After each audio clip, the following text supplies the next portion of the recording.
Kakauwi ko lang galing work at sobrang lakas naman talaga ng ulan kanina. Kaya naman, itong kusina namin, tignan nyo at sobrang putik na. Grabe.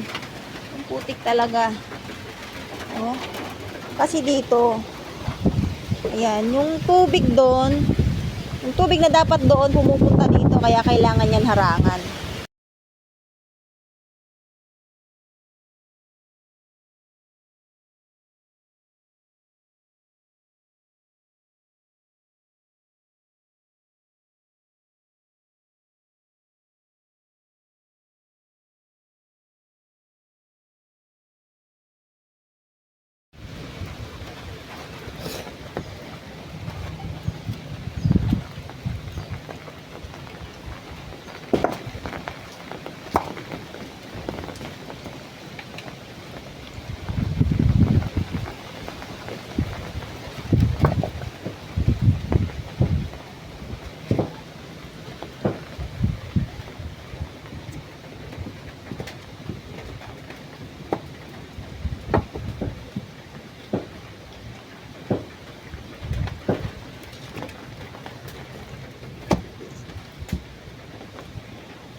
Ayan, medyo okay na. Hanggang ganyan na lang siya. Hindi na siya lulusot doon.